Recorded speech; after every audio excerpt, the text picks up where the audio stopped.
This little barren little wasteland. There's something happens here. It's Hua Cheng's butterfly. Oh my lord. Oh no, where are my notes? So Hua Cheng's butterfly is out here in this barn. Oh, is this the... Oh my god. Are you kidding me?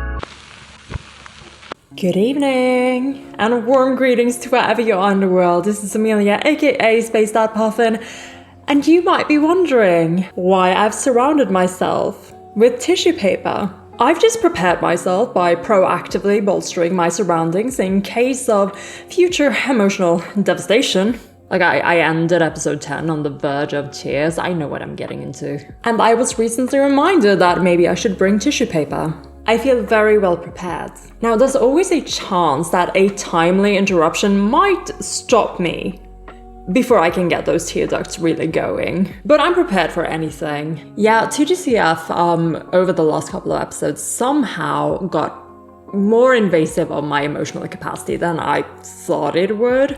So to help myself deal with everything, I am starting an AA-inspired support group for everyone who has been emotionally compromised by LIAN in this season. So far, it's Hua Cheng, Long Cho, me, Windmaster is there. They brought the rice wine. You see, alcohol isn't our problem. LIAN is. Yeah, episode 10 was something, as in 10 times more something than episode 7 was, and I'm not ready to talk about it, because if I do, I'll probably cry about it. But that said, there were a lot of really cool details that I picked up on, as well as some of the interesting themes that this story explores, like the rises and falls of kingdoms, the patterns of a regime, generational conflicts, challenging the staticness of culture and identity. Yeah, there are rants in the study session videos I do, and the comment section is sometimes even more interesting. Like, there will always be really cool discussions and details that I didn't notice, that someone else might notice because it's their 5th or 6th watch, as well as having read the novels. But anyway, they are there and you're super welcome to enjoy them. Like, if that's your thing. One such really cool detail that someone noticed on the discussion of the merging cultures of Yong'an and Shanla is how Long Cho's sword, which is the same sword that we see his father wielding, actually has more golden ornaments on it, which arguably could be visual clues to how the Yong'an kingdom incorporated the Shanla style of decorating with gold into their martial arts heritage. I really love that observation. I thought that was really cool. So yeah, if you want to see more of this community, either to participate yourself in the discussions or to just read and lurk, there are several ways you can do it. There's the spoiler doc, which is linked in all my videos, where people can go and share what they thought about the video, especially if there's any spoilery content that you guys want to talk about. Or you could consider joining my Discord server, in which you'll find social channels for all kinds of talk, really, a host of TGCF discussion channels, and perhaps more importantly, the spoiler channels that I do not venture into. There's always an event or two going on, as my followers are getting together to host a few watch parties. Like, there are so many, and I haven't even been to all of them. A group recently started Link Click, which I haven't watched. I know Gracie is watching MDZS, which I haven't watched. And people have done gaming streams and K-pop watch parties, and there's just a lot of fun going on if you're into that. There's also tons of threads of people reacting to new books and series for the first times and sharing that experience with anyone who wants to read. And I also spend a substantial amount of time on there, so come and say hi. Or leave a reaction on a message with one of our custom emojis. This Qi Rong one that Sappy made quickly rose to become one of the most used emojis in the server after episode 8. So yeah, if you're interested, the link is down in the description. Once you're in, make sure to read the rules channel and then press the corkboard emoji at the very bottom of the channel. And that gives you access to all the rest of the server. So yeah, all over, it's a really fun fun little community space, and it's also the best place to reach me or my little mod team. Though you can also contact me by Carrier Puffin now. If you missed it, I did a live stream for Hua Cheng's birthday the other week, where I also opened the mail that I received in my postbox. Well, I got more mail, and I'm looking forward to finding a good place and time to open it. So if you would like to send me a letter, the information is also down in the description and on my Ko-fi page. And look out for more live streams in the future, because I had a blast hanging out with all of you. And I don't know, HUALIAN's birthday is coming up, so TGCF birthday season, apparently. And now that I have thoroughly distracted myself from emotions, back to episode 10. So what are we doing? Well, at the very end of the episode, we are very much peeling back the layers on our sweet baby boy onion HUALIAN. And oh boy, there are layers. Shrek has nothing on this guy. Like, I already fear that he might be the walking definition of no one will ever know the violence it took to become this gentle. But let's be real, I've kind of suspected that ever since the start of season 1, when you guys hyper-focused on the fact that I didn't pin him to the fucking board. And I absolutely love that I've read the prologue now, so that I know that there's gonna be more. There's gonna be more.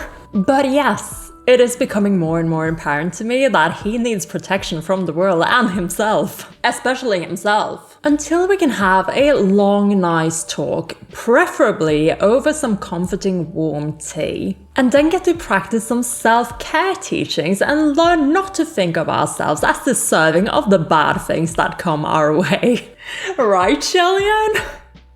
Right? I can't believe it's turned out that my comfort character has worse mental health than I do and still shows up to work. Like boy, get help. I'm on summer vacation, by the way. I don't have to go to work for 7 weeks.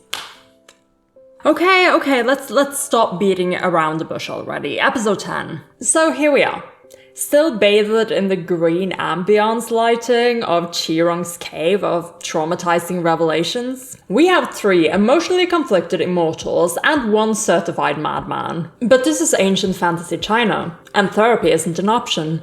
All our characters are acting pretty much in desperation, and the chaos of it it's really good, actually. Like, I am very convinced of everyone's convictions. There are stakes, and I am not bored. But also, a lot of people did take emotional damage, myself included. And yes, things could probably have happened a little differently, you know, for the betterment of everyone involved. It's been really fun for me following and sometimes dropping my 2 cents into the discussions down in the comment fields. Like, especially when there are conflicting views and on the circumstances of this whole situation at all. Like for instance, should Hua Cheng have done what he did, acting as a catalyst to start this whole trauma fest? But I have to admit, I am way more interested in what is and what is happening, what that means for the narrative and the characters. And I'm less interested in who's in the right and who's in the wrong and what could have gone differently. Like, I am still getting into the story. I don't want to remove the desperation or the conflicts. I don't need a fix-it-fic. Yet, say it with me folks, your characters can and should screw up. Because if they don't and they're perfect all the time, your audience will be bored. Except for HUALIAN, of course, he's always perfect anyways, it doesn't matter. So yeah, we have a lot, we're working with a lot here. Let's start with Long Chen-cho, who has had an insane character arc from the moment he was introduced this season. The golden retriever puppy to angsty shonen protag was a pipeline I have never seen used as efficiently. He just slid right through that one. I guess it really starts in episode 5 when he realizes who HUALIAN is, and that he's still alive despite having murdered him and buried him in a 3-layered coffin, was it? Alive! Yeah, and then the gossip starts up and it's like, HUALIAN is Shanle, of course he wanted to fuck up for Young-an. But even then, the first piece of information we're being fed from Long Chen-cho himself is that he thinks something's up. He says that Fang Xin's reason for doing what he supposedly did You said you always hated seeing us on the throne. Felt like a lie. Which I think was a really good early indication of what this was all gonna be. So yeah, he spends the mid-season really trying to reconcile with all this new information being dropped, and at the same time, function alive means that he has escaped both death and the young royal family's revenge. But also, HUALIAN just saved him. So there's like a lot of conflict here. Like there's an honor thing going on, and he wants to duel to kind of make up for it, and at the same time, he doesn't want HUALIAN to be banished when he suggests that. Yeah, Long Chencho is 300-something years old, but just reverts back to being a child when he confronts HUALIAN again in episode 7. I will never become like you. There's just so much confusion and so much pain, and then all that accumulates in him being told the truth by Qi Rong in episode 9. You know, with HUALIAN constantly denying it. And then in episode 10, he goes off the deep end. Like, understandably, he is hurting a lot from all this new information that's come up. And I've already remarked on how I think he's making a few mistakes in his anger, such as killing Qi Rong's avatar without getting information out of it, more information out of it. But what I'm saying is that it's understandable that there's no time nor emotional capacity left in this guy to listen to HUALIAN anymore or to think of the consequences of all of this. You know, such as the coughing. What? Yeah, a little bit of a messy summary there, but I guess my conclusion is that Long Chencho deserved to know the truth. But it happened pretty brutally, and the person who should have told him probably wasn't going to, and certainly wasn't ready to. I guess we'll talk a little bit more about that in a bit, but I also want to say that I am just blown away. Long Chencho is a masterclass in writing a character for a new season of a show that already has something going for it. Like, we're establishing him pretty early on in episode 1, contrary to HUALIAN and other royal highness up in heaven. We're immediately giving him something to do and establishing his role in the context of the universe and then the narrative. And then when episode 5 comes, the ball is rolling. This is very different from the sort of characters that are more like looming existences in the plot right now. Especially like the Emperor. Maybe a little bit Ling Wen. Pei Ming as well. The Waning Moon Officer is more of a mystery than a character, I feel. Likewise, Bai Wuxiang. But yeah, Long Chencho is just everything. Everything about him is just done so well. From his voice actors to the writing, he's such a delight, actually. I might have mentioned his before, but he's quickly become one of my favorite side characters in this show. He's got so much going for him. But what's more, we're already setting a trajectory for him. He'll be out looking for Qi Rong, and he will be confronting HUALIAN again. Long Chencho has a lot of healing to do, but I do hope that we can get these two together to somewhat reconcile again. But I also think that HUALIAN has a way to go before he is ready for that. Like, before that can happen properly. So I'm not surprised if we won't really see Long Chencho in some time going forward. Or Qi Rong for that matter. But they will be coming back. Screaming, cackling, blazing. I'm looking forward to it. Qi Rong. He sure popped up and put his mark on the story. He's another writing masterclass, this time in how to make an unforgettable side character in 1 episode or less. Also, if there was a winner in this confrontation, it's Qi Rong, actually. Like, yeah, he lost his cave, his dinner plans, his body. But Qi Rong is also very willing to win some, lose some, as long as his opponent loses more than him. Like he says so himself, he would gladly trade Anla's death for the deaths of the young and royal family. Which sums up his character pretty well overall. Like, he's been behind the scenes pulling strings, and the way I read this, manipulating and radicalizing Alta through his situation and his insecurities. But ultimately, Qi Rong cares more for himself than anything else. I think we can argue that he cared more for the glory of Shanla and what that brought him than for its people. The complete opposite of HUALIAN. He is about whatever feeds into his pride. Not the fun kind. Even through this whole massacre thing, he's not even there for the event itself. Because he's a coward. That's another thing we can infer about him. He makes those he thinks of as lesser than him do the dirty work for him. And maybe that's also why he never went to the Ghost Pokemon tournament at Mount Tonglu. I mean, we can also infer that it's taken him a while to become this powerful. The Yong'an function arc was 500 years after the fall of Shanla. Why wait 500 years to extract his revenge? If he could have done it immediately, he would have. By which I think we can infer that he simply wasn't powerful enough for these past 500 years. Well, so that's Qi Rong, the winner of the cave trauma meeting, who's just been boiled down to his skull and bones and will reappear somewhere, sometime.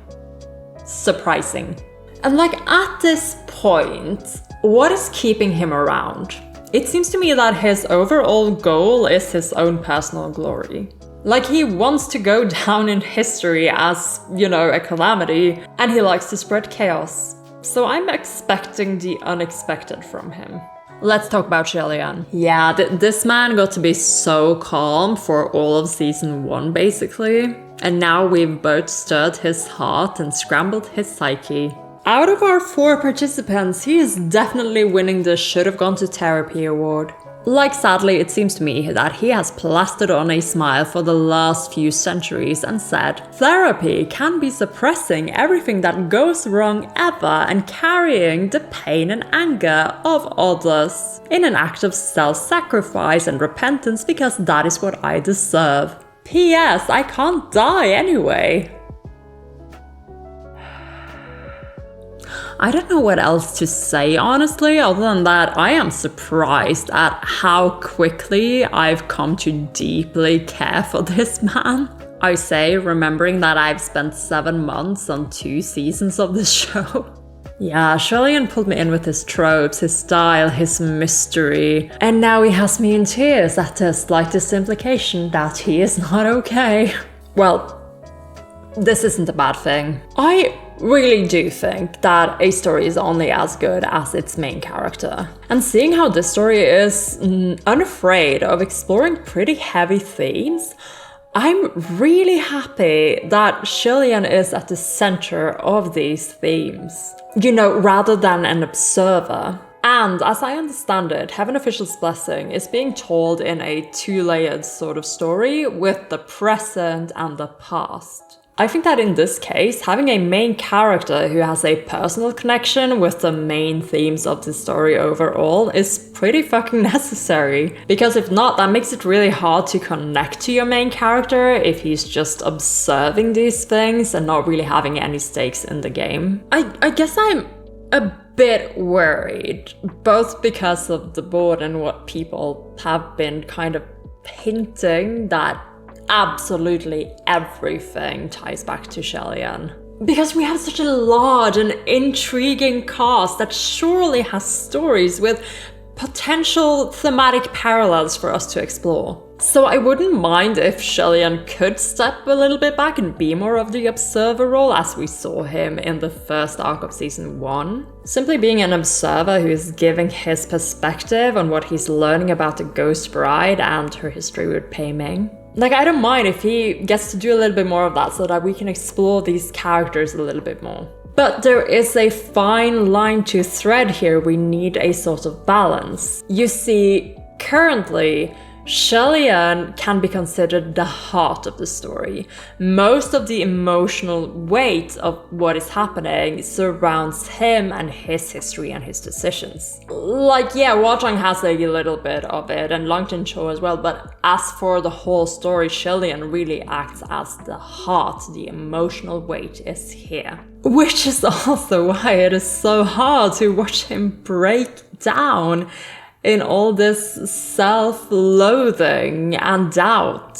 Like, we know that it's been centuries since the fall of Shanle, and since, like, apparently his biggest mistakes, so to speak. But in all that time, he still hasn't been able to heal from that or gone past it.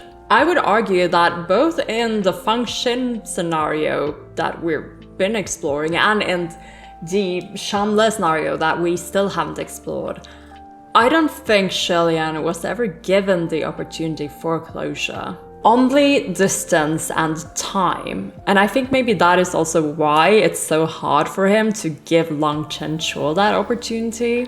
To give him the grief that follows truth. Like, just think about this for a second. Most of the people HUALIAN could achieve closure with are gone. There's Qi Rong, who is now a vengeful ghost who takes pleasure in HUALIAN's failures. Not a great option. There's Fengqin and Muqing, who are actually the prime candidates. However, whatever is going on here, they're not emotionally available for it, because, as we saw earlier, it comes down to fists. And they would rather make up these junior officials than face HUALIAN with their own guilt and their own grief. There's the Emperor, I suppose, like, he knows all about the fall of Shanle, he was around at that time. But he has already said, as in episode 1, that he wants to move past all of this. Even when HUALIAN attacked him during his second ascension, he wants to move past it. And I would say that it doesn't seem to me like HUALIAN really wants to be emotionally open with the Heavenly Father. Yeah, it's given like a little dad boss vibes, and he doesn't seem comfortable with opening up to him. Which is why HUALIAN also limits the details about what he tells him about Hua Cheng in episode 1, I think. And guys, this again is why Hua Cheng is such a good counterpart. Look, not only is he the character that HUALIAN most easily confides in, but though HUALIAN doesn't know it yet, Hua Cheng is also from Shanle. Like, we already knew that he's been through a lot of these events. He's been through the fall of Shanle. He's been through the fall of its crown prince. And that is his pain and grief too. There's a catharsis waiting somewhere ahead of us, in which HUALIAN is made aware of this. That not only does Hua Cheng like him and care for him as he is now, but also the person he was. That him from before that he thinks no one knows. And granted, we actually don't know how much Hua Cheng knows yet, but we saw him in the flashbacks in episode 1 of season 1. We saw him on what looked like kind of a battlefield where he is staring at HUALIAN. So I think that Hua Cheng did see HUALIAN at his lowest point, when he thought everyone else hated him. But he did not. And that needs to come out sometimes in the future. Hopefully very soon. And like, they could be baiting me, but this next episode actually is a really good time for it. Like it could fit another little reveal. One more. Just a little one. I might be a little bit greedy now because we've already had so many HUALIAN level ups in these last few episodes. But just one more. As for Hua Cheng, his decisions is why we're here. He might be regretting the outcome a little because he started this whole cascade and now HUALIAN is in pain, and thus Hua Cheng is in pain because HUALIAN is in pain. But I do think he's following his convictions, and again, that agency in a character is what makes a character more interesting and less flat. Hua Cheng was far more prominent in the first half of the season and has since stepped back a little bit to give the spotlight to Long Chen Cho and HUALIAN. But he's still here. And now that we're back to just the two of them, I keep coming back to this, but we do need more HUALIAN actually. Give me the boys. In love. Get that affection meter ticking upwards. Like we're what, in book 2 now? there is only like one more book until we're supposed to be having a pretty intense makeout session. So the Titanic volume really might be the one, guys. Some developments, some confessions, like chop chop, crank it up. We need to have like at least a confession, right? Visit Hua Cheng's temple/art gallery. But like even after the gay one, there's like 4 more books. Yeah, my HUALIAN predictions are really just based off of vibes. But please, dear God, let there not be a breakup arc. Yeah, so what do we think is gonna happen now? We are having a emotional confrontation right now. And there's always room for an interruption from Function and Mooching who are on their way. But hopefully we will have some sort of conclusion out of this that is more satisfying than we've gotten so far. Like, please give them at least 1 minute. 1 minute to talk. Hua Cheng better have something really clever to say. So my question is, after all of this, will HUALIAN go back to heaven to explain things? Explain his little prison break and the actual state of things? Because he's technically a runaway still. Maybe Tai Hua will show up again and actually explain some things as well. Because he's, you know, the accuser, the plaintiff. We might need him to come and explain some things. And like, he is honorable like that. He would probably do it.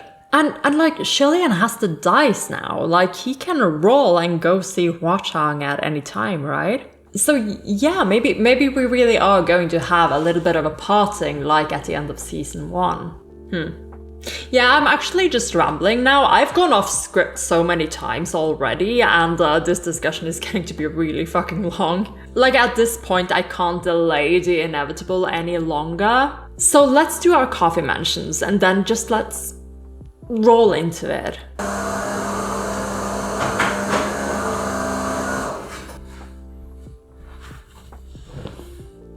Good morning. Yeah, good time zone, guys, once again. I was in the middle of recording last night when I had this deal with my mom that I was gonna come get her from her little outing. She ended up going home a lot earlier than I thought she would. And by the time I got back here, it was like 12 something. And I was too tired to finish the recording. I thought I'd be getting her at like 2 a.m, but whatever. That has never happened to me before. As in, I've never had to do a 2-part recording, but hey, it's just like 1 night of sleep in between the last time you saw me and the continuation of this. And because I went off script as much as I did, I don't remember all the things I talked about last night, but I'll see it in post. I think I'll be good. Anyways, we stopped at mentions and then we're gonna roll into the episode, so let's keep going. That was like a 30-second break for you and like a 10-hour break for me. Now let's get the board. The beautiful, beautiful board. Again, I can't stop telling you how much your support means to me. And today, yet again, I am so lucky because I'll get to put up 2 more names on the board as well as add some more pins to returning donators. So let's begin. So among my new follows, I'd like to say thank you to Hupsu Corgi for your donation, and I'll be putting your name up on the board. And another warm welcome to Mercedes, who will also be going up on the board today. To the both of you, welcome to the Temple of Corkboards, and may the cork be ever in your favor. I know Mercedes is in the server, so you should have your special role by now that gives you access to the back rooms of the temple. Just a little reminder to anyone who has ever donated to me that you do get a few special privileges in the Discord server as well. The first heart for today goes to the lovely Iwana, who's been collecting quite a few of them. Another heart goes out to the wonderful, wonderful Jackie. Thank you for coming back this month to support me again. You've been up on the board for such a long time, and I'm so happy that you're still enjoying the videos. A sweet pink little flower for the beautiful Shori. Thank you so much for donating to me yet again this month. And of course, for hanging out with us in the server. We love you, Shori. I'll see you around later. And lastly, for the wonderful, wonderful Rennie, thank you so much for your generous donation. You already have quite a collection of pins, so I'll be giving you food. I really like these little fruit pins, but I only have a few of them, so I try to use them sparingly. but you're definitely deserving of one. So thank you so much for your repeated donations and for continuing to enjoy these videos as much as you are. And that is the board for today. So thank you everyone for the love, support, the boards, the books, and the coffee. And now, episode 11. I don't think I need to say much more about episode 11. I already made my predictions. Okay, so pulling it up. Yeah, okay, so we have a still of Hua Cheng and HUALIAN looking kind of serious and pensive, but not at each other. Well, HUALIAN looks like he's looking at Hua Cheng. Hua Cheng's looking at something else. So maybe we do have an interruption coming up. And the title is A Sad Parting Under Moonlight of HUALIAN, I guess. Oh, well, I kind of said that.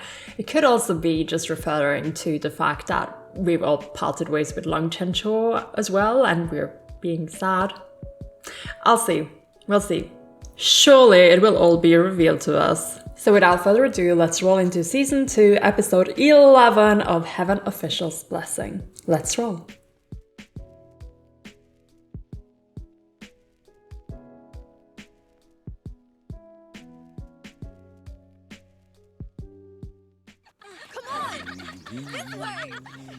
Okay, we're going straight into... Is this Yong'an again? This seems very Yong'an.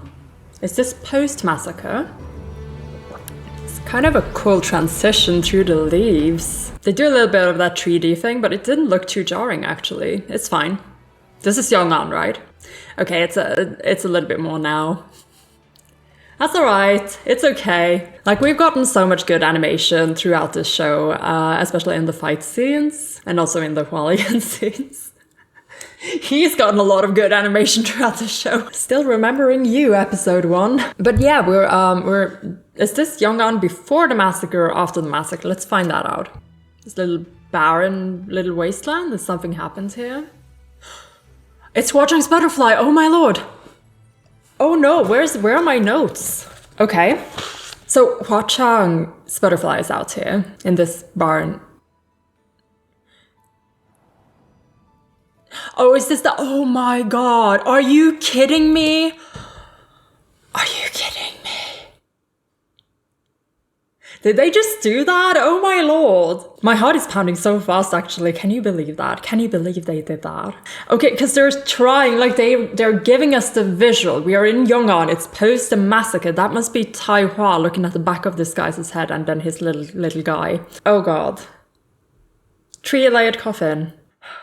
This is distressing already. However, my train of thought was, so what they're doing is they're giving us the visual of Hua Cheng looking for HUALIAN. This is 300 years ago. This is 500 years after the fall of Shamla. And at this point, Hua Cheng is definitely a ghost king who has access to his butterfly powers or whatever. And here they are, looking, and they were so close. Okay, I don't know how long after the massacre this is, because HUALIAN is he dead? Well, you know, not dead, but is he like dead here? That does look like the tip of that stake. Oh god. Yeah, that was not just in the coffin lid. It was true fucking HUALIAN. Is that in his heart? He's got a stick of wood in his heart. Oh my god. I hope there aren't splinters. Trying to cope with this by making jokes. Okay, I'm calm. Let's watch this scene. Let's see what they're actually trying to do here. Oh my god. Your Highness, don't you want to see his face? And he didn't take off the mask. Leave the mask. We're done. Oh my god. Close it. So this is like just after the massacre then. And he's... Oh gosh, the claustrophobia. Oh no. And he immediately stirs after they leave. Oh no. Oh. That looks beautiful though. That's terrible, but that's a lovely animation. Oh god. Is this what? Oh my lord. That's the ending, guys. That's the ending. You know, with the mask in the ending, you kind of see these kind of things. I wonder if it was that wood. Like, it's kind of like it's climbing into his mask and into his face. And I don't know if the wood was actually doing that, or it's more about portraying the anguish of him just lying there and feeling that piece of wood right through his chest. But yeah, artistically, they did do that in the ending as well with the mask, and I was wondering about that earlier, I remember. So this is kind of cool, but also really fucking unfortunate. Which brings us back to the question of how long were you in that coffin, Shillian? Because I'm still not going to think about it. Opening, relief. Whew. Doing surprisingly well for now, but only because I'm not allowing myself to think too deeply about anything. Sad child! Okay, we're back here, fuck. Oh no. I'm sorry. I'm going mad. I'm sorry. Don't say that. You're wrong. No, it's my fault. Everything is my fault, and I've only made it worse. That's not true. It's my fault. I made this mess. You killed 2 men to keep 2 nations from killing each other. Then you sacrificed yourself to Long Chen Shou so those murders could be avenged. 3 lives, centuries of peace. That's some deal. Damn. Trust me, you did good. Truly, no one else could have done that.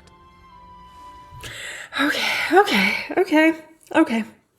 We're surviving this. I'm happy that Hua Cheng is, you know, being reasonable about this, and he's also recognizing that, okay, I made these choices and now I've made a little bit of a mess of this. So I like that. I like that he is recognizing his own responsibility in this, even though, you know, we needed this to happen, so it's fine. But someone who is prepared to take responsibility for his own mistakes. This man wears so much red, and yet the flag is suspiciously green. Does Hua Cheng have red flags? Don't tell me. I'll figure it out. I mean, Hua Cheng has his own issues. He has his own little flags to deal with, I suppose. But that's normal. That's all of us. But this is nice. I'm so relieved. I'm so relieved that basically what Hua Cheng is doing now is what Shillian was trying to do there at the end for Long Chen Shou as well. Like, he is saying the truth, helping him separate out what you did and didn't do. And I also like that he is recognizing and acknowledging Shillian's thoughts in all of this, like what he wanted to achieve. And he's letting him know that, yeah, you did achieve it. You did it. I see what you tried to do and I recognize it, and you did it. Let's listen to that again. Don't say that. You're wrong. Everything is my fault, and I've only made God, it worse. Shelia. That's not true. 3 lives, centuries of peace. That's some deal. Yeah, just summarizing this again, taking responsibility for his own actions and at the same time laying out that he has understood what Shillian wanted to do, and also recognizing that, yes, it worked. And like he also says, you tried to do good and you did good. Some deal. It still feels wrong. Good people shouldn't meet with such an end. Doing the right thing should open endless paths. It's what I wanted Shincho to believe, even if it was a lie. But now he knows better. He sees it for the nonsense that it is. Everything I tried to do, the good I tried to leave behind, the names I protected, it's all fallen apart. I'm sorry. I hate seeing history repeat, even if that's how the world works. The first... Oh no. Okay. It's fine. Yeah. Again, we're coming back to this discussion about Shillian as an idealist, as a perfectionist. I think that as this very young 17-year-old who ascended to godhood, he had certain ideals of how he wanted things to turn out. Again, we're coming back to this conversation of how he's really never experienced, that's not the word I'm looking for. What was that we said? Like, he's never really experienced meeting a wall. And when he did, way back when, likely, as it's implied, he wasn't prepared for it, like at all. Like, I think it's safe to say that his worldview was probably turned upside down, it changed, and there is some truth to what he says about the naivety of a child. Like, he had a very can-do mentality. If I only wanted to try and do this, I could be able to do this. But the world has so many other factors working for it, and sometimes that's just not feasible. And this is Shellian 800 years later, who is recognizing the fact, but at the same time, he has these thoughts about his idealism because of all the good it can bring. There needs to be a certain optimism in order to want to do things for other people. There's little incentive in making the right choices in a lot of instances. In the case of the Yong'an Kingdom, it seems like they were overwhelmingly more powerful than most other places around. Even if the Chandler remnants were, well, executed, genocided. Like, yeah, Yong'an would be losing a little bit of workforce, but again, to the royal family and to Long Chen-Chou, there's really no incentive to do it. But they still wanted to. They still took the initiative, and Shellian, apparently, as is implied, was a part of that initiative, right? And the way he's talking now makes it feel like he thinks that bringing his own idealism into this is part of what made it crash and fail and burn. This is such a real conversation for them to be having, and I do love the setup right now. And it's also a little silly, but in a very like nice way, that here they are sitting on the floor together in this place. Like, they're two immortals, very powerful immortals, but they're just having a very heart-to-heart, very vulnerable conversation. And again, you have the imagery of the statue kneeling and crying just to the side of there. Yeah, the art direction is good. The dialogue is really nice. And again, the performances are just, they're masterful. I really, really enjoyed the dub performances here. Even if that's how the world works. The first generations of Yong'an's rule were filled with violence and cruelty. They lived and died in peace. But Long Qianqiu's parents wanted more. One kingdom that grew from past sins, not just built on top of them. They deserve better. Oh, Shellian. You deserved better. That may be, but it wasn't your fault. Things had improved so much, and our nations were slowly but surely learning to accept each other. Peace was on the horizon.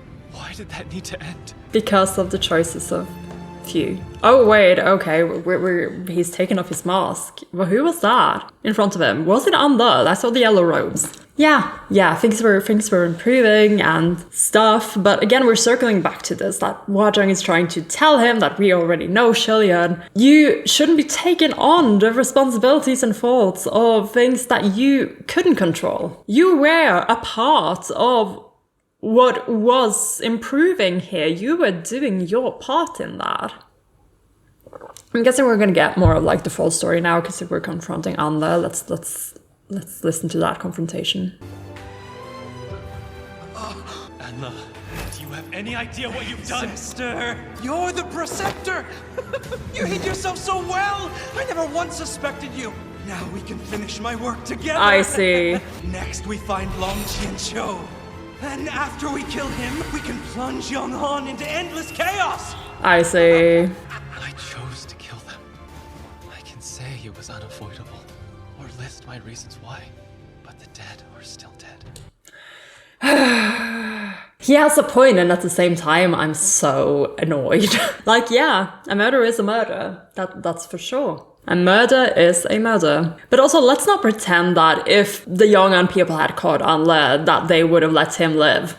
And not only would they have killed him, Shellian, they would have killed everyone else as well. Innocent or otherwise. I still think it's so fucking Shirley to go up to Amber and reveal himself and then ask him, do you know what you've done? Like, give him that chance to explain himself.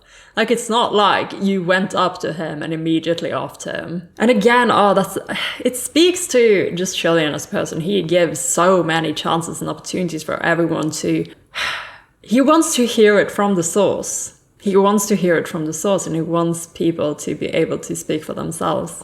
It's a quality I really appreciate in him. It's a very integral part of him by now, I think. But it also influences his philosophy, it seems. Like, he is very into, like, dividing up each action into what it is. Murder is murder, no matter what your intent was. Well, I think most other people wouldn't view the world like that. Like, these actions do not exist in a vacuum. There are causes and effects, but...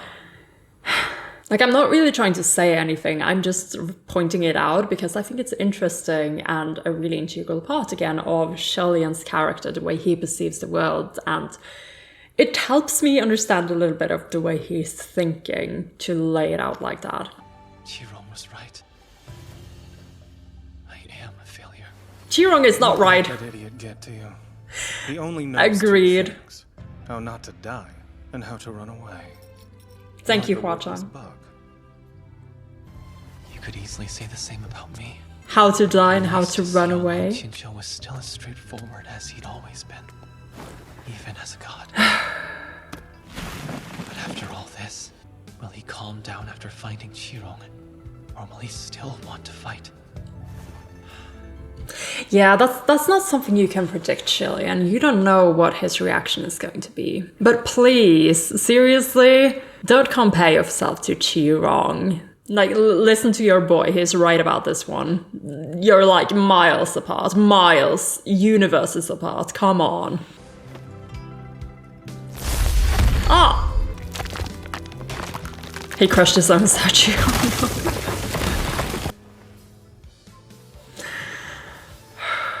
Let's search the lair, save who we can. As you wish. As you wish, and we're ending it there. Yeah, okay. It's not a fruitless conversation, however. I think that was good. And we're making progress. Again, Hua Cheng isn't one to push, really, but he's telling the truth and he's saying it in a way that, even though I don't think Shillian is accepting all of it, it's still, planting those seeds and also giving that acknowledgement and that reassurance. And just showing, like, by saying these things, by being so steadfast in the this wasn't your fault, he is showing himself yet again as someone who is on Shillian's side. That's comforting. Like, even if Shillian is not directly responding to it or is kind of avoiding it by, giving his own reasons for why this is his fault and then having these thoughts in his head, he's calmed down. And yes, I think he's gone back to suppressing a little bit of it because he's like, he doesn't want to continue this conversation. But it's still such an important thing to have had Hua Cheng there, to have had him say those things, because he is becoming more and more, like he already was that person, honestly, but he is more and more becoming this person that Shillian is comfortable around, the person who he can say these things to. And this, again, is why things like the Chandler Trio hurts, because they could have been those people, but because they're really emotionally distancing themselves from this thing they have to do, Hua Cheng is dead. And I'm so fucking grateful that he is there. Yeah, this was not going to be resolved in this one conversation, but I am very happy with the progress we're making. I'm very happy that we're giving it time and space, but I'm also happy that we're not just letting Shillian get away with it.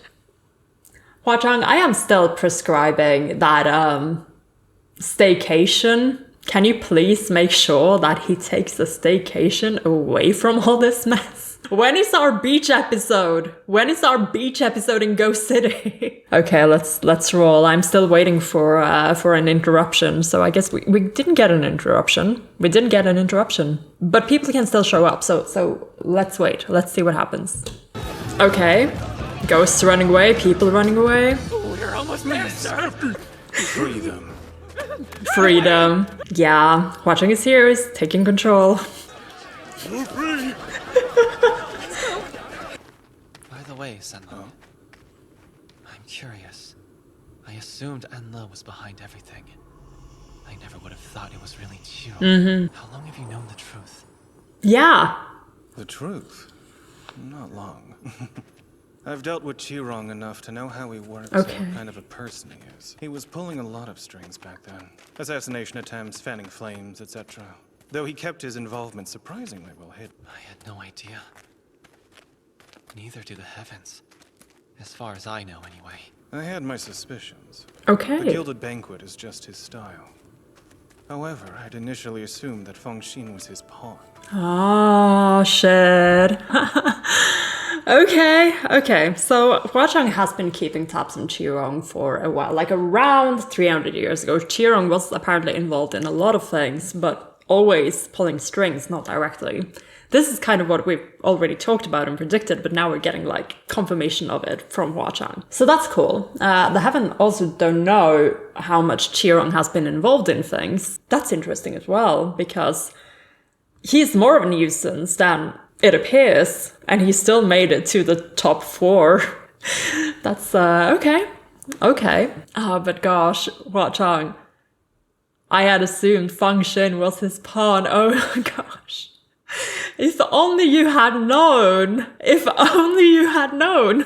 Yeah, I'm gonna need like 2 dozens of these function AUs where Hua Cheng does figure that out. Alternative meetings are always fun. However, I'd initially assumed that Feng Xin was his pawn. Or worse. Then Long Chen Cho names you Feng Xin. You'd never work with Qi Rong, so I looked deeper. He seems to be aware of my history with Qi Rong. I wonder what else he knows about my past. So much. He's always been the mastermind. That I knew. Who helped him? That I wasn't sure of. The average Shenla descendant would have grown past old grudges as their quality of life improved. And they wouldn't— He's saying exactly what I've been saying for like the last few episodes. I feel so vindicated when I've been talking about these themes for like literally 3 or 4 episodes now, and then he comes out and says exactly what I've been saying. That feels good. That feels like acknowledgement. Yes, the average Shanli citizens would have grown past this as their lifestyle and stuff improved. Oh my god. It sounds so logical when Hua Cheng is saying it. So whoever it was needed to be as useful as they were angry.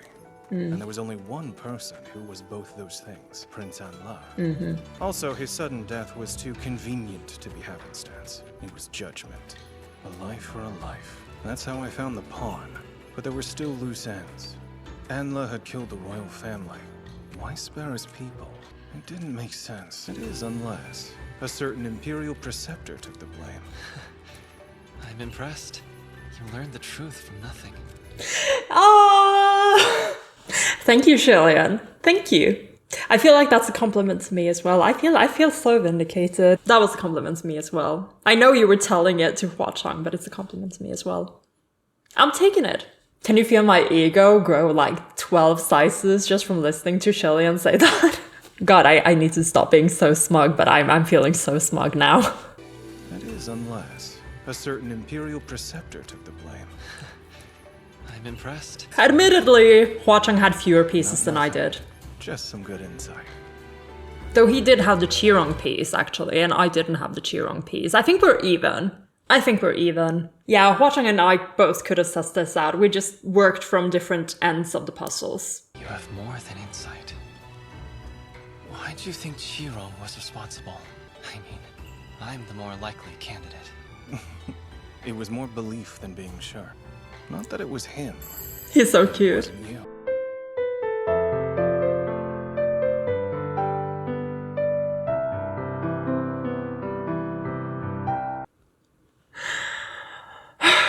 Not that it was him, but that it wasn't you. Because the reason you gave was stupid. The Emperor ruled fairly, loved by all. And yet there you are, saying you can't stand him on the throne. That's something a usurper would say. But coming from you, it's all just nonsense. Nonsense. That's presuming a lot. Why are they being so cute? Irrelevant. you'd never have acted on it. Senlong, I know you think you're being kind, but No, go on. You can say it. What is happening? so much faith in me. Why is this so cute? Oh, like I asked for HUALIAN development and they are giving it to me in droves. I am drowning here. Oh, this is so good. Like, obviously we know Hua Cheng is saying this because we know that he knows more about HUALIAN than HUALIAN knows he knows about HUALIAN. Anyway. So yeah, even if you did feel that way, you would never have acted on it. Gosh, I am so interested in just them and their opinions about each other and discovering more about what Hua Cheng thinks and feels. This is all so fun. This is so good. I love this. Idolizing someone from afar is understandable, but once you get close, really get to know them, that perfect image of them you made will shatter. When that happens, it just hurts. Not always. Sure, some people might get hurt. But not everyone. For some, the mere existence of a certain person in this world is hope. Senlong, who are you? You knew about Qi Rong. Are we getting a confession? Is he gonna tell him? Well, it's uncanny. It's my job to know things. He's brushing it off. Please. This is... Don't tease. It feels like I've known you for a long time. Oh my Almost as god. far back as my first ascension. Oh my god, are you gonna... No, even before that. Senlong, be honest. Do I know you? Are you gonna tell him? Oh, come on, don't do this to me, my heart. What am I thinking? A ghost's true name is secret. I can't ask him for his. HUALIAN! Never mind. That was thoughtless of me. Why? Wait, okay, we still have a chance, Why did I pause here? We still have a chance. Hua Cheng might pull one on us because he's being really genuine right now. Like, HUALIAN he's piecing this together. He has been piecing this together, which is so exciting. But he's also being super genuine. Like, you're just seeing it in all of him. Like, he is really, really asking and hoping that Senlong will give him the answer, and he might. Guys, he might, even though HUALIAN is backtracking a little bit now. Like, oh, I got too close. I'm asking too personal questions. I'm not gonna... It's okay, you don't have to answer me on this. He might still go on. Let's why did I pause there? Why did I pause? One more time. A ghost's true name is secret. True name is I can't secret? ask him for his. Actually, never mind. That was thoughtless of me. I'm sorry. Who you are doesn't matter.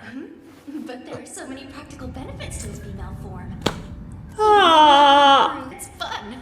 I mean, how else? Oh, that fucking interruption.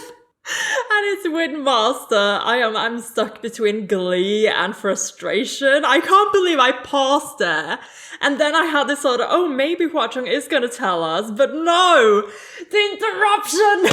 Like, I know the show justice. It's done this like 3 times in this arc alone. Like, yeah, this has happened a lot. I don't know, maybe we should stop doing this show. Stop interrupting really important moments. I thought this interruption was gonna come earlier, so actually we did make quite a bit of progress before we got to this. But it's fine, it's fine. Oh, my heart is beating so fast. I was so excited there for a second, but oh my gosh. HUALIAN is piecing things together. He's learning that Hua Cheng might be someone he knows, or he's suspecting that Hua Cheng might be someone from his past, and he's right about it.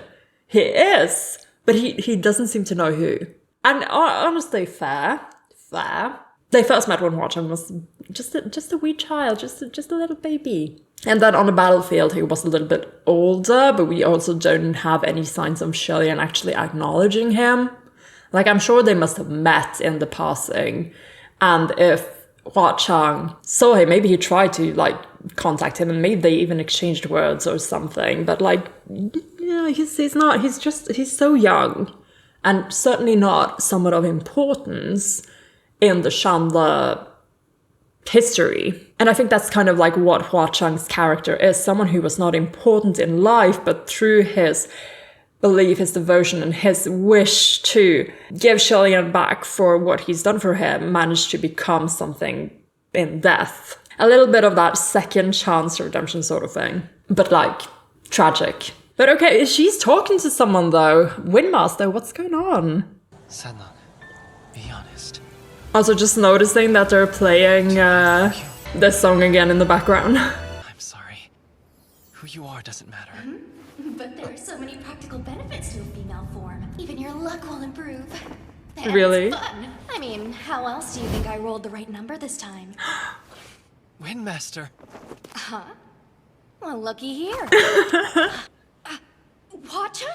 What's he Oh doing yeah, here? true. They're kind of scared of Hua Cheng.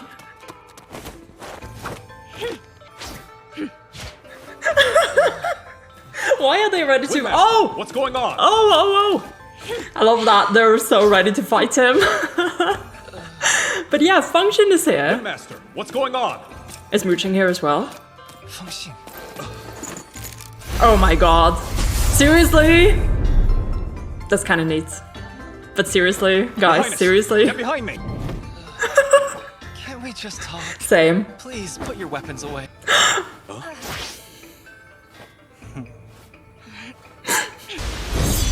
Hua Cheng? Vile villain! You, stay right there! First, burning down Paradise Manor was an accident, and second, the heavens will pay you back! The Heavenly Emperor isn't short of funds, so give us His Highness, then we're good! Oh my lord, we're totally overreacting. So they're still on the, of course they would be, but like they're on the Hua Cheng has taken HUALIAN as a hostage, because that is what it seemed like in episode 6. Hua Cheng, honestly, that is what it seemed like. But he's not. So now HUALIAN has to kind of, you know, clear that up really quickly, I hope. But yeah, so Windmaster turned into their female form and managed to get lucky with the dice. Oh, that's a fun conclusion to the Function Mooching dice adventure. Windmaster was needed. So give us His Highness, then we're good! Windmaster, you're overreacting. I'm fine. What was that? What about that useless fool Chunwo sent to spy on me? Will you Ah! compensate me for that? Ah! Are they making a play out of this? They're making a play out of this because HUALIAN can't explain yet that he ran away on purpose. He has to. They have to make this out as a trade-off in a sense. That's what they're doing. They're like trying to break even so that we don't have to like make a mess out of this. Okay. Well, this is fun. This is clever. Enough pretending. Sanlang was rescuing me from house arrest. Nothing more. Oh, okay, but we're just saying the facts for now. Okay, all done. I sent Hua Cheng's message. Now it's traveling the array. And before you say anything, good intentions always sour after getting passed around. It's best to start with the bad ones. They're easier to swallow. She gets it. Oh my god, this is a team up. I somehow like I put Hua Cheng and Windmaster on the same team, but this is not a team up I expected to see in real life. Oh my lord. Well, of course. I've got people skills. That's why I'm so popular. Ah! Now, come on. Put down the bow. Does not have people skills. General Nine Young, you're spoiling the mood. Just relax. Your Highness, stand aside. He's one of the Ghost Keys. Hey, have Yes, you not yes, been we paying know. attention at all? Put your weapon away. Keep those things away from me. Those things. Is that why you won't This transform? is no time for games. Nor violence. His Highness said Hua Cheng saved him. Yet your bow's drawn. Shoot him if you want. He's our enemy. But I will leave you here. Oh my gosh, this is too good. This is so funny. So Windmaster's brought Function along and has been trying to convince him to transform with her. That would have been cool. That would have been great. Not happening in this century, I'm afraid. Oh wow, this is fun. This is good. But yes, of course, Function is keeping his guard up too high. We're done with this now, Function. Can you please join in on the conversation? I know that you're more brawn than tongue. I was about to say more brawn than talk. Can you please just listen then, please? Let Windmaster take care of this. Never do anything like that again. You hear me? Oh, really? So don't do this? Stay back. That's close enough. Not one more step. You're not fun. Just switch back already. Real. All right, Do it now. fine. Ugh. You know, you're real pushy. Oh, where's Chencho? He's not in the communication array? I've reached out to him several times, but he won't answer. He usually responds right away if even a minor official calls for him. Did something happen? Because he's that nice and that just Taiwan left. He's respectable. This was Qi Rong's lair. You what? Why? He's after the true culprit of the gilded banquet. The true culprit? Qi Rong? Well, it's complicated, but I can explain it. It's complicated. Just as I thought. People really need to listen to me more. Now there's no reason to keep him confined. You're right. Oh, Fengxing, there's something you should know. Oh gosh, yeah, okay, let's listen to that. But that's so funny when Master's like, well, people just need to listen to me more. Girl, you did not know. You were confused yourself, darling. We've been working very hard here to get the truth out. But that said, their contributions were essential. We would not have started this investigation had they not been there to help cast doubt over this whole thing. Thank you for your services, Windmaster, sir. But yeah, we're carefully just diffusing the situation, which is fine. We're not giving out all the details just yet, but this is fine. There's something you should know. Qi Rong's that Qi Rong. That Qi Rong? That Qi Rong? And they didn't know The either. annoying demon brat? The annoying demon Of course it's brat. him. No sane spirit would go around using their real name. What an idiot! Ah. How do you know Qi Rong? Wait, what happened just then? But yeah, that's true. That's true. No sane spirit would go around using their real name. So Hua Cheng is not giving us his real name. We kind of knew that, already. Unless it is Sanlang. Is it really Sanlang? Oh, that'd be cute actually, because Shelian's the only person who calls him that. Well, it's not, because it's kind of like a title thing, more like a nickname-ish sort of thing. Husband. What is Hua Cheng's real name? But yes, Qi Rong is connected to Chandler, so of course Punchin would know. He was Sholian's bodyguard, of course he's had to deal with Qi Rong. That demon brat. Okay, another one for Qi Rong was a little shit when he was alive as well.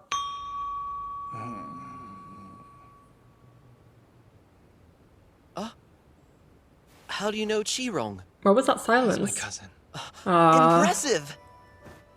Impressive. That's not how I describe him. Not him. I was commenting on how awesome you are. You're friends with the martial gods of the southeast and southwest. Why is he so Your old positive? student's martial god of the east. Your cousin is one of the 4 ghost kings. The lord of Ghost City, Crimson Rain Sought Flower, is your sworn brother. And then there's the Your amazing sworn Windmaster. brother? They're your best friend. And your best friend. He really lives up to his reputation. Oh, I love him so much. This is fun. I love how they're just diffusing this situation, like taking all the tension out of it. Like when Master said they have people skills, this is what they meant. Like they are reading the room so well and they are acting accordingly, which just proves to me really that, the whole situation with Earthmaster was really close to home. I think that, like he said, Mingyi was his bestest friend. Like, they're really close. And that makes it, more scary and more personal to be in the Ghost King's lair and trying to get out. So yeah, I think Windmaster has definitely acted more panicky when things were more personal, while here, yes, Julian is one of his new good friends, but he can keep the situation a little bit more at a distance and keep his cool. Gosh, they're absolutely wonderful. They're so much fun. But also, yeah, they are right. Shilian is literally just connected to everyone. You're really cool, Shilian. You really are. And then there's the amazing Windmaster. They're your best friend. They're your best friend. He's a gentle gust of wind that blows on the The thumbs up. Ah, the side eye. Not even the side eye. We should get going. You've got explaining to do. Just a direct look of First, disapproval. You need to let... I thought you were the blunt one. When did you get so good at beating around the bush? If you don't want His Highness to play with monsters, then you should just say so. Uh-huh. So, Why are scared to speak? Why are you stirring him Or is up? it not your place to say? Don't need to. He knows. Shit. Please stop. Okay, Hua Cheng. Function was doing his best there for a second. You're the one stirring the nest now. Like, Function was giving him the look, like, he does not approve of the situation at all, but he didn't say anything, Hua Cheng. This is kind of funny to me, like, you have this tension coming back into the situation, but it just proves to me that this beef isn't one-sided, you know? It goes both ways. What exactly it is, we still have to figure it out, but it's prominent enough for Hua Cheng to take a figurative stab at him the moment he had the opportunity to. So that means it keeps being interesting to us. I'll gladly come back, but not right now. Thanks to Sanlang, we were able to free all the people Qi Rong had locked up here. And there are ghosts on the loose. They should be dealt with. Not by you. You return. I'll finish here. Okay. I don't think that's wise. The heavens aren't that efficient. Don't pretend like you can just wrap this up. Okay, what am I missing? Yeah, you're missing that key piece of information that these two... Ah! Wait, Sanlang, what are you doing? Waiting. It's about to rain. 3, 2, 1.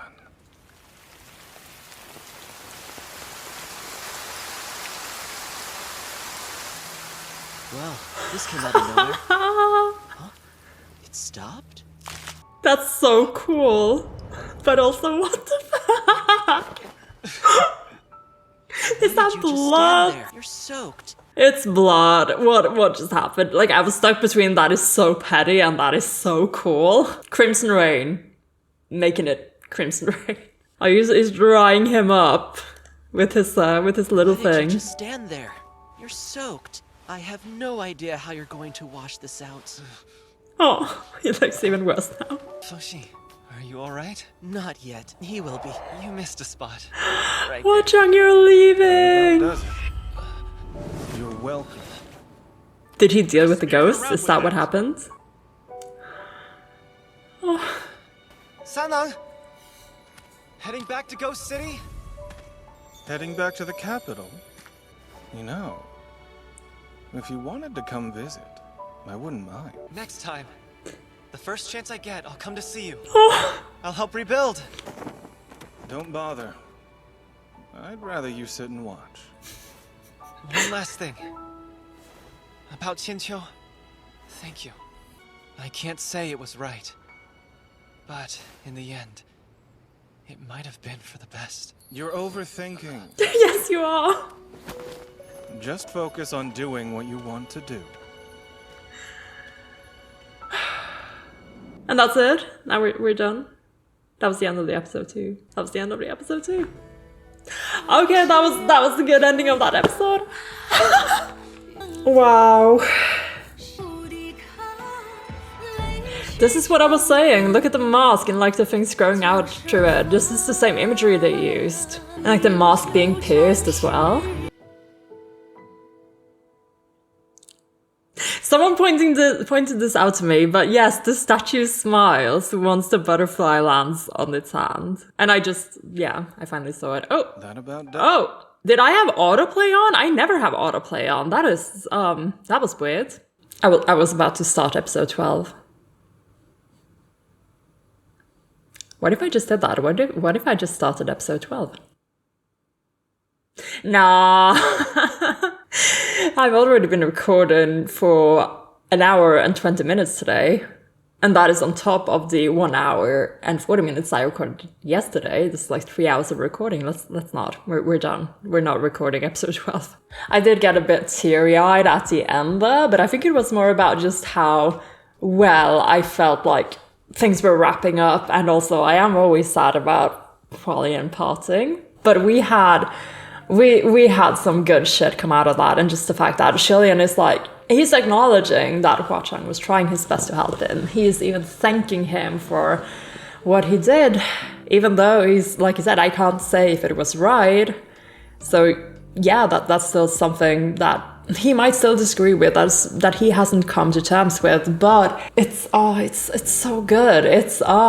I'm loving that things are not just easily solved. I love that there's like still a lot of tension rolling around, and I love that we still have all these characters that have things going on that we haven't discovered yet and that we keep coming back to, and it keeps me excited about going into the future and the past. But wow, yeah, that was episode 11 of season 2, which means we only have one episode to go. And it's a little bit like I said, like there's going to be a wind down episode, so it seems like maybe episode 12 isn't even going to have any Hua Cheng in it. Like we'll probably be alluding to Crimson Rain Flower, but at this point I'm getting kind of like I'm not positive that there is gonna be an actual Sanlang appearance.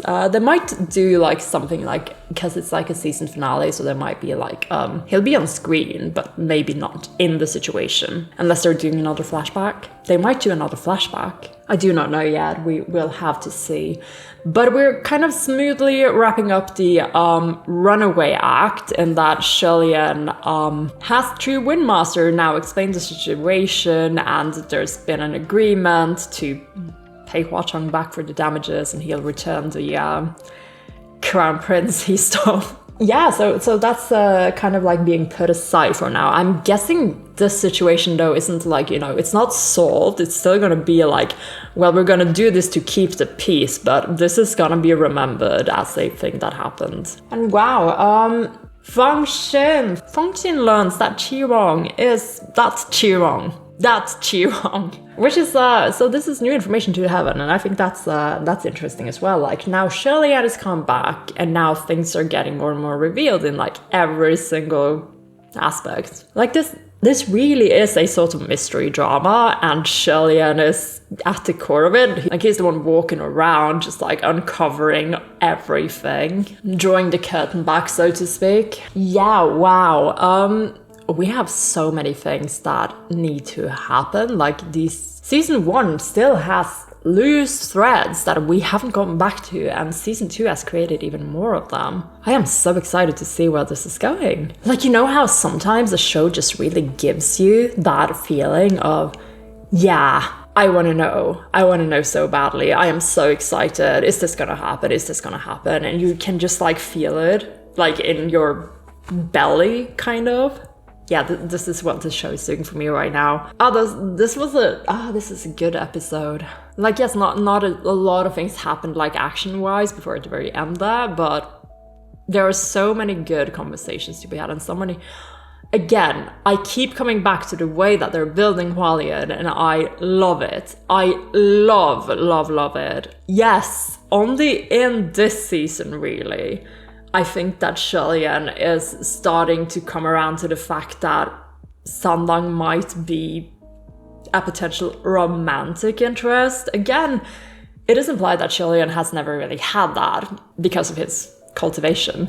And, you know, also he was a crown prince, unmarried, no fiancé as far as we know, and then his kingdom went into war.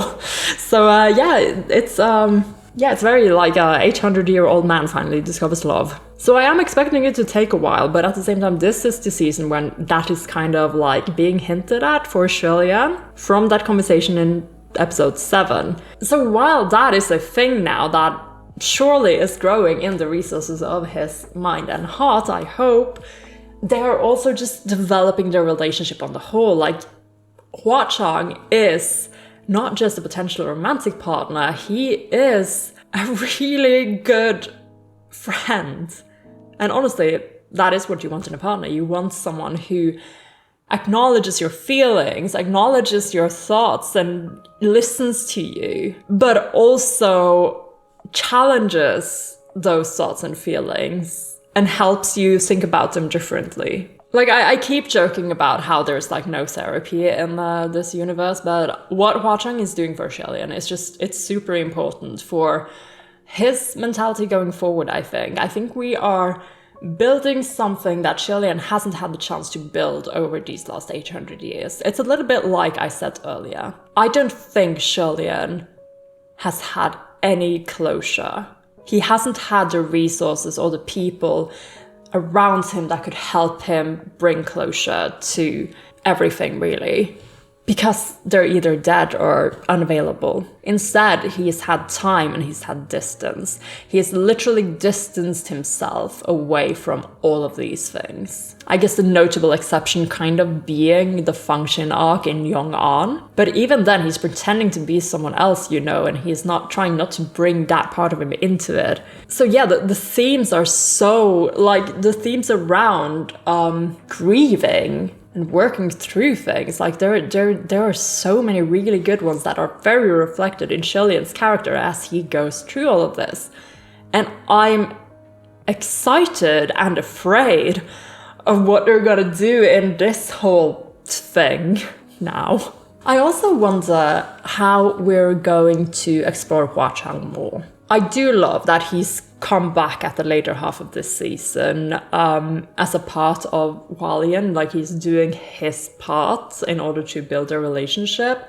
And you can see like the animation really lends itself well to his conflict. Like he is taking this very seriously. You can see it in his little facial expressions, his little like minute gestures that things are painful for him. This is hurting him as well, but he's still determined to make sure that HUALIAN understands that this is not his fault. And I absolutely love that.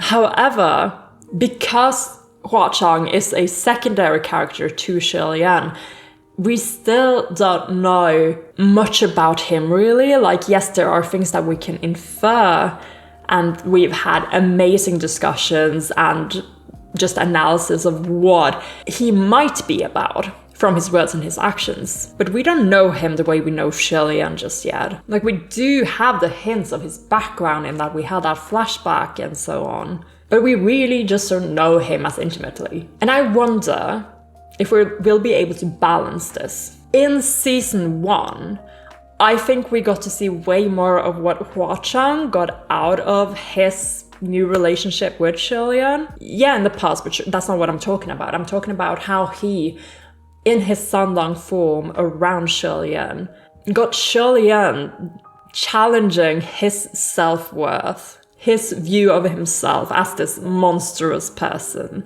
which is why we now have Hua Cheng walking around instead of Sanlang. There was development there. Now in this season we have Hua Cheng doing a lot of these things for HUALIAN, but are we just done with Hua Cheng? I hope we're not just done there. I think that there must be like balance. We're gonna go a little bit back and forth before we can find that balance. So I'm hoping that we're gonna get to see Hua Cheng more vulnerable as well. That we're gonna get to explore more about what he needs from this relationship. Because we've already established that he has shit that he needs to get in order as well. But is this the only thing? Is his self-depreciating tendencies the only thing? I wonder if these situations, seeing HUALIAN so like downtrodden and so sad really, is helping Hua Cheng as well with reconciling HUALIAN, the crown prince and god, with HUALIAN, the person who is his friend. Because that is one thing that we have talked about regarding Hua Cheng. There is a little bit of a status difference here. If you think your new friend / love interest, hopefully, is also your god, probably not very healthy, you know? So we're working on it, we're getting somewhere, and so far, it's a delight. I am enjoying this fictional relationship way more than I've enjoyed a lot of fictional relationships, I think. And also knowing that they're actually, you know, getting together makes the analysis part a lot more straightforward as well. But wow, this was fun, this was good. And then we got, you know, Windmaster and surprise function at the end. That was fun, that was good. A little bit of humor to balance out the heavy part of the episode. And at the same time we ended at a very serious and good note. This was fun. This was a lot of fun. What a good episode. And I know I'm repeating that this was a lot of fun. It's just my excitement, really. I was so excited throughout this episode, and I am super excited to just keep going. I think I've said most of the things that's kind of been like on my heart. So hey guys, why don't we end here? Let's end this here so that we can get into editing this episode and getting it out there so that we can go into doing the study session and then do episode 12 and finish this once and for all. We are so close to the end, guys! We are so close to the end! yeah, it's only one more episode after this, and then the short film, which is just like 9 minutes or whatever. And then it's finally time. And then it's finally time. Soon, my precious, soon. Also, Wool Royer says hi. His name is Carl. He's the Scandinavian Royer. Yeah, I have nothing else to say to you except that this is super exciting, and I really feel the season coming to an end. I really wish there were 4 more seasons waiting for me. But this has been great. Thank you for following along. This has been Amelia, aka Spaced Out Puffin, and I will see you in the next one.